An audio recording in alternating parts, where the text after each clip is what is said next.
Nothing I share here is financial advice. This is all based on my own experience, my strategy, and how I see the market. You're responsible for your own trades, so always do your own research, manage your risk, and never trade money you can't afford to lose. This content is meant to help you learn and think for yourself, not to copy or follow blindly. Let's keep it educational and intentional. Hello guys, and welcome back to the channel. Let's check out a few charts as price is moving down. First, we look at the monthly statistical levels, and here we have the monthly averages. For now, what we've seen is the new month opening and moving almost straight down. Yes, it made a small wick to the upside, but for a monthly high, that's not a great one.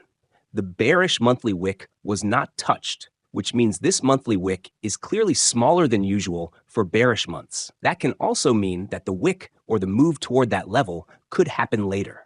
For now, price is moving down and hitting the monthly average wick for bullish months. It's of course an average, so not exact dollar levels, but we've seen a few small reactions at the moments of touches. So they are not bad levels, but so far there is no bigger reaction. We also have lower levels, of course. If price can't hold here, then the next area based on the averages would be around 67K. Now, if we look at the time, we can see we are still in the average time window for the low and the high. The high was made more or less on day one, but as I said, it's not a high I like. So what we will watch here is that BTC forms a low inside this time window and then gets some sort of rise. The later the bottom gets formed, the more unlikely it becomes to make a new monthly high, unless it happens toward the end of the month. So with that said, the high is not nice. But at the same time, price is not showing a reaction so far, so I have to wait. If price moves higher, then this daily OB and the monthly open level would be a nice level to arm out, because a bearish move would be either a retest of that level and form a better month upper wick, or a break above and hold of that level. And then I would aim for the 84K-ish level. For now, I'm just waiting and not overtrading, especially with leverage. As I see it now, people are happy with the drop, at least the people who were bearish, but at the same time, I see many calling for reversals over the last few days, while price is just grinding down. So I'm sure people are still losing money on longs, even if they are bearish. With that said, here I observe a reaction. If none is given, I'm looking for the next lower average level, best case inside the time window. And if we get a rise, I will look if we have strength or weakness. Best case, inside the time window. If there is weakness, then there is a chance that this month ends up in a range. But that's still too far ahead, so for now I just wait. There is no need to rush into anything. Now, the next chart I have is USDT dominance. Here we can see it coming into a 3-month OB. And by the way, these highs on the left are basically the last bear market low on Bitcoin. So we're coming really close to this level, while Bitcoin is at 71K. What I'm looking for here is whether we get some signs of weakness. For example, starting to lose that level again, which would mean upside for Bitcoin. Or if we get a new high on USDT dominance, that would mean another leg down for Bitcoin. So at that point, I would look for SFPs of this high, and from there, we will see what is happening. As it stands now, it's at resistance, but a break above would flip that level and open the door for new highs. And with that, we switch to the HTF levels on Bitcoin. Here we are on the 3-month time frame. Here we have the previous yearly range, and now price is trading outside of that range. So what I'm looking at here is the following. We have several SR levels here, of course, but based on the 3-month time frame, the most important one is this big green candle that made the new all-time highs. We also have a few other candle closes around this area, as you can see. And if we look back to the previous bull run, we can see that this was also a 3-month level. What that means on this time frame is that when price tests these levels from the highs, it becomes a support area where you look for strength or weakness. Strength would be price testing this level, maybe wicking into it, but not closing below this 3-month candle that broke out of the previous range, and also not closing below the 3-month level itself. If that does not hold, then the next target would be lower. For example, the next 3-month low. And yes, there is an order block lower, but that would be around 31K. For now, I can't really aim for that level, and I'll show you why in the next chart. As it stands now, this is more an idea of what if price forms a deviation here. That would mean price moves lower, yes, but does not close below this level, which, as I showed, is very important on the 3-month time frame. So a deviation here would mean price either forms a low here or in this area. We have volume here, SR levels, and the yearly midpoint. So there are a lot of levels, and it's really important for the higher time frame. But that's not the main point with the deviation. The interesting part would be if we see the 3-month candle coming down, but no close below the yearly range. And on the lower time frame, it looks like a move below the range and then a move back inside. That would clearly be a deviation. From there, we would look for the next level on the higher time frame, and that would be this 3-month breaker. We've had this one on the chart for quite some time now. If we see a 3-month candle closing below, then this becomes a confirmed 3-month breaker. That's a very nice SR level, because if there is a rejection, it will come from this level. And if there is continuation to the upside, then this level must be reclaimed. It's a big volume level because it's a 3-month order block. We can also see that clearly on the volume profile with the large volume node there. So with that said, these are the higher time frame levels. And I'm personally more or less waiting. The idea of going higher was invalidated where I closed my leverage longs, and since then I'm not in a rush. It's weakness until proven otherwise. I either need to aim for the next level or I need to see strength. No strength means I wait for the next levels. It's a simple routine, but of course it's hard to stay patient. Anyway, now you know what to look for and why it matters, because these are higher time frame levels. Either we see support in this big area and then a rise, where we would make the next plan, or we lose this level. If that happens, the next levels would be these lows on the left, around 53K and 50K. And I also showed you the 3-month order block at 31K. But for now, as I said, I can't aim for that. One of the reasons for that is what I'll show you next on the power law chart. So what we have here is the power law chart. You can check it out yourself to see how it works. So I'm not going to explain it in detail here.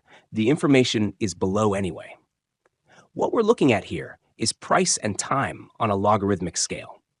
Historically, this has been a really good chart for identifying tops and bottoms. To be fair, for tops, it started to lose some accuracy, and we can see the result of that in this bull run. Price basically never really left the bearish side and only made a move toward the upper side, where we would usually see euphoria and all that. Instead, price just grinded up along the midline and then got rejected there. So technically, if we say the bigger move normally starts above the midline, then this time we didn't have a classic bull run top like before. However, at the same time, this also means that we are basically closer to a bottom than to a top. What I mean by that is the following. Every time we saw a strong rise into the top area or above the midline, and then a retrace back down, that was followed by our 70 to 80% drawdowns or full bear market downtrends. This time, however, price never really made such a big move to the upside.